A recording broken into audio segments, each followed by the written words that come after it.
Philosophy is not useless, and in this video, I'm going to prove that to you. Look, I know philosophy gets a really bad rep these days. A lot of people say philosophy is useless. When you think of the dumb liberal arts major, you think of a snob who has no interest in philosophy at all. Rather, they just major in philosophy because it sounds cool. But I'm here to tell you that philosophy is actually quite useful. If people actually took the time to understand philosophy, they'd find that it can give a person valuable advice in dealing with some of life's greatest challenges. For example, early existentialist philosophy can offer one incredible insight into the nature of anxiety. Now, if you don't know anything about existentialism, then I would be able to help you with a better understanding of that. Existentialism is defined as a concept that focuses on the idea of a person born of free will, who has the ability to create the life they want through personal agency. This is where I wanted to give way to the topic of this video.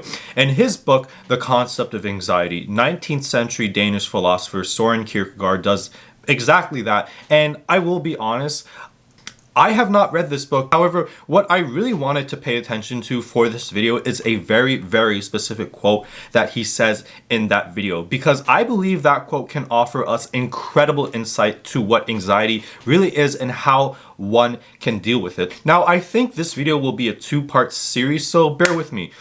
I just ask that all of you hear me out because I really think I have something very necessary to explain to all of you.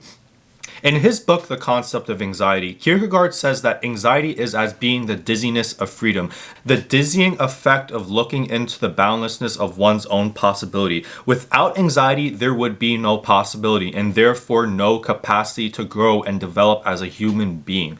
What does that mean? What this means is that the reason for anxiety is the result of having too many options available to us. The idea of being overwhelmed by the vast amount of options, choices, and possibilities that we have. That's what the first part of the quote means, essentially meaning that anxiety is caused because of our access to so much information. Now, I think the point that Kierkegaard is making is quite interesting, mainly because I feel like it applies to our current society. At this point, I don't think I really need to say how much anxiety is on the rise. Could the reason why so many of us are anxious mainly be because of our ability to choose? I think Kierkegaard may be onto something here, which is insane because he was saying this in the 19th century, and there are people out here saying that philosophy is useless. Think about this for a second. We live in a world of options. Everywhere you go, you see different places to eat, different places to work, different places to go to school. We're all presented with so many options, it can get so overwhelming. I'm sure something like this has happened to you. You go to a restaurant for dinner and you literally can't decide on what to eat because there's so many options on the menu that you don't know what to choose from. And it's also kind of overwhelming as well. I know that example is kind of silly, but if you need something more thorough, bear with me for a moment. Let me explain something to you people. One benefit that we have in the West is the ability to choose the life that we want to live. You can literally be anything you want to be. And although the idea of that is great, when you ask a teenager or even a young adult what they want out of a career or what they want out of life, they start scratching their heads because they can't really give you an answer. A real good reason for this may well be because there are so many careers to choose from. You can be anything you want: a doctor, a lawyer, an engineer, a musician, and so much more.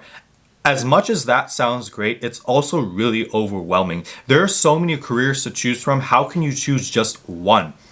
That's exactly why 80% of college students end up changing their major. Didn't what Kierkegaard say make a lot more sense now? So yes, I do believe that another good reason as to why there's so much anxiety is because of how much agency that we have. And this is where I stop the conversation because I don't want this video to be a discussion about the ethics of freedom. That being said, let's talk about the second part of the quote. Without anxiety, there would be no possibility and therefore no capacity to grow and develop as an individual. Now, I think what he is saying here is also very important, because he gives a sort of upside to having anxiety. And yes, I know it sucks to have anxiety, but I think this quote can really make you feel better of yourself, especially if you struggle with anxiety. When you have anxiety, you think a lot. You think so many thoughts, all you have are thoughts. No reality, only thoughts. just words in your head. However, if you shift your awareness to your thoughts, you'll then start to think about your thoughts. You'll think about where your thoughts came from. And eventually, after all that thinking, you will eventually get to the root of your problems. It's really there that you'll start to understand why you had so much anxiety. This won't cure your anxiety at all, but you can get a much better understanding of where your anxiety comes from and how you can deal with it as well.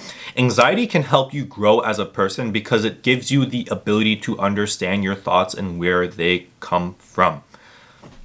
That is about it for this video. Guys, thank you so much for tuning into this one. It was truly my pleasure to have you over. This is a video that I was really excited to make because I am a really huge fan of Soren Kierkegaard. I believe that his works are very telling of our modern age, which again I think is really interesting because he was saying this in like the 19th century and here we are in the 21st century, still studying his work, still seeing how what he was saying back then applies to our current world. However, if you liked what I had to say today, be sure to like. And if you are new here and you like what I had to say, be sure to subscribe. It is my job to make sure that I provide you with valuable content ranging from deep and intricate discussions like this, but to more casual stuff as well, like discussing men's fashion and stuff. If any of that sounds interesting to you, be sure to subscribe. I would love to have you over. But anyways, this is me signing off for this one. Have a good one. Peace.